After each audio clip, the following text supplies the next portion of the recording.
Yo, what's up, my fellow virgins? It's your boy A1 like 6 so I can never take a motherfucking loss. I just woke up. Today, we about to react to the fighting business. We about to react to the main character of UFC 300, Max Holloway. Personally, I don't think Max was the main character of UFC 300. I feel like, Chama, he did his thing. Oliveira lost. You know what? Let's get right into this video. Let me shut up. Let me just. A lot of questions, we came with a lot of answers. I'm excited, I'm blessed. There's a lot of questions, we came with a lot of answers. I'm excited, I'm blessed. BMF got changed to blessed man forever. UFC 300 was supposed to mark the downfall, the beginning of the end for the legendary career of Max Blessed Holloway.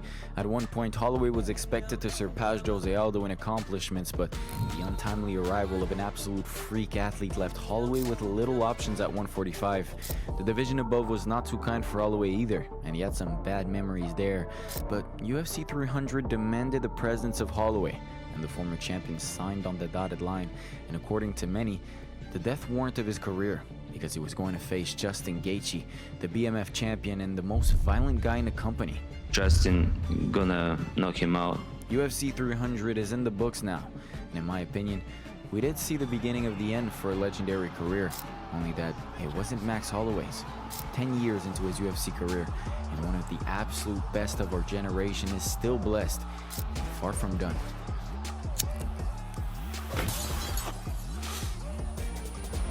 To the fighting business, absolutely amazing. One of my favorite new channels going right now.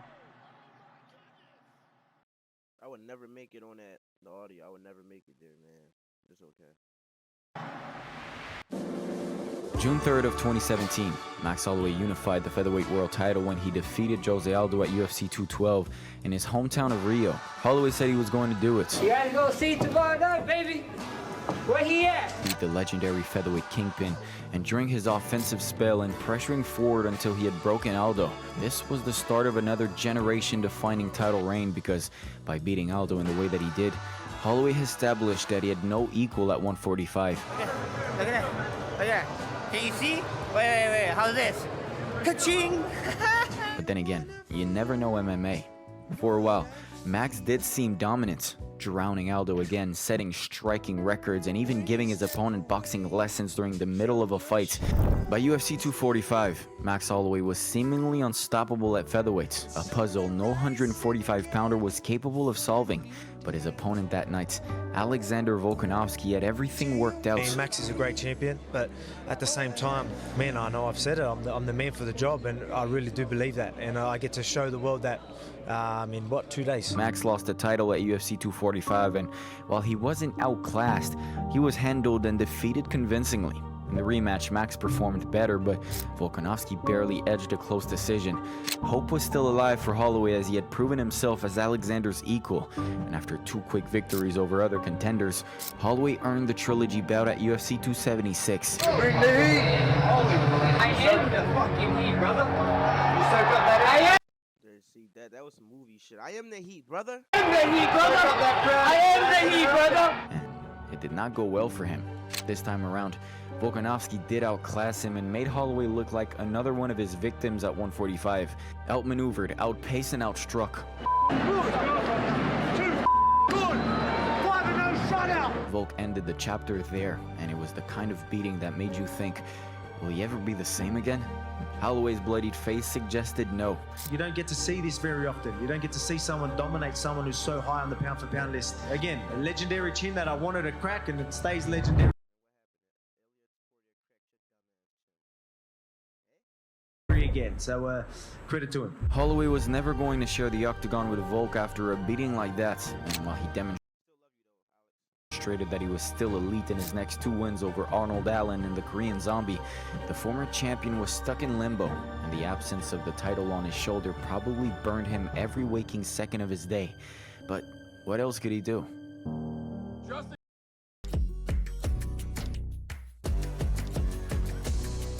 I just don't think it's practical. For me, Justin Gaethje versus Max Holloway, 2 of the all-time greats in their division, and this fight will be 5 rounds for the BMF title. In 2019, Holloway's still featherweight champion attempted to go for double champion glory when he competed for the interim lightweight title against Dustin Poirier. on fight night. It was like man versus boy, as Holloway could not deal with the strength of an actual lightweight contender. He had never been rocked at 145, but Poirier came this close to knocking him down and beat him 49-46. Moral of UFC 236. If Holloway valued his career, then he'd better stick to 145. It was hard for him to really change the course of the fight at any time because he just lacked the power. You saw the power in Dustin, you didn't see it from Max tonight. It was 2024 now, and Holloway had taken a lot more damage, had gone through wars, but most importantly, he was going to face Justin Gaethje, someone arguably more vicious than Poirier, someone definitely capable of shattering his legendary chin and ruining his career for good. You guys have made it clear from the time this was rumored to sign to right now, Justin has always been the favorite. Ultimately, I'm here to build a legacy, and Max Holloway is the guy that makes that legacy stronger. Gaethje versus Holloway for the BMF was a fight worthy of the historic event, and while we wanted to see it, there was a sense of dread and anxiety because Max was staring at a vicious beating at the hands of the defending BMF champion. The featherweight division had a new champion, but considering what Gaethje did to lightweights, Holloway was never going to be the same. This BMF title fight, as grand and as captivating as it was on paper, was a threat to Max Holloway's career. Gut feeling is saying Gaethje is just too powerful. Even if you don't knock them out. One thing about me, bro, I go off of facts. I go off of like super duper facts. If Dustin can hang with, wait, no, I'm ready to see that. If Max can hang with Dustin for that long, Max can definitely knock out Justin, and he could dominate him because a lot of people forget about Max Holloway arsenal. He got kicks, he can wrestle, he got submissions. Even though he don't submit like that, like he is I just feel like his pressure,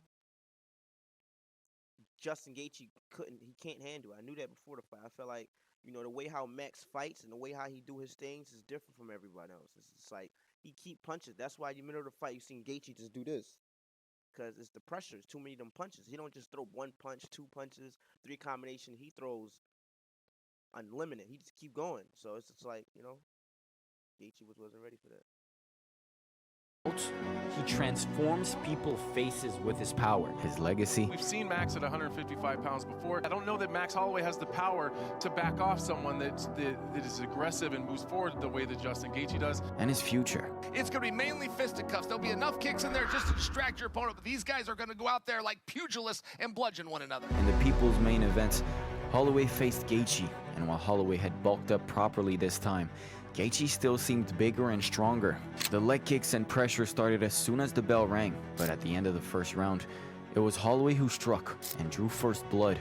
That spinning kick to the face nearly sent Gaethje stumbling out of the cage, and his nose was broken. Fighting a volume-heavy striker like Holloway with a broken nose sounds like a nightmare in real life, but Justin was one of the few guys who could stomach the pain and push through. He kept on trying with the haymakers and leg kicks, but Max was dialed in and well ahead on the scorecards. In the fifth round, up 3-1 on most scorecards and victory seemingly secured in the bag. As the 10 seconds clapper sounded, Max Holloway pointed at the middle of the octagon and allowed the most dangerous lightweight to brawl for the last 10 seconds of a fight he was definitely going to win. Even with a broken nose, Gaethje obliged his wish and swung for a miracle punch, got smashed in the face with a right hand.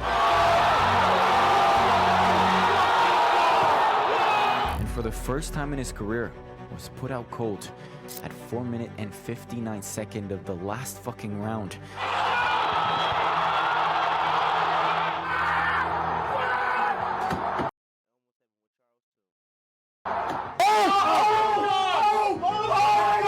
All this by a featherweight who was sure to be massacred inside the cage. Gaethje unconscious on the canvas and the new BMF champion screaming and flexing at those who said he would be slaughtered. UFC 300 was Max Holloway's climb back to the top of the sport. I don't ever want to see you do that again, RB. No matter the obstacles Max faces, his views remain positive. You shouldn't even give up. Like, what is that? Like that, if you give up, you're certified a loser. If you try, you at least a winner in your book. Took home $600,000 in bonus money, knocked out a monster in Justin Gaethje, opened routes for title fights at both 145 and 155. Max Holloway was the MVP of UFC 300, and he is still clearly blessed by God The title was cool. The title was cool, but being able to share the octagon with a future Hall of Famer legend, Justin Gaethje, that was amazing. What was supposed to be the depressing song of Max's career turned out to be his resurgence. The knockout over Gaethje was a reminder to everyone at 145 and 155. Max Holloway's journey is far from over, and the MMA world has yet to witness the full extent of his greatness. Get YouTube SEO Masterclass, editing, breakdowns, all previous and upcoming videos. Man, I ain't gonna say too much. Everybody know how UFC 300 went. You know, everybody got their own personal opinions, but I feel like every fight delivered, even though the people who lost delivered. Bobby Green, he's a fucking demolished fucking Jim Miller, but that's just, you know,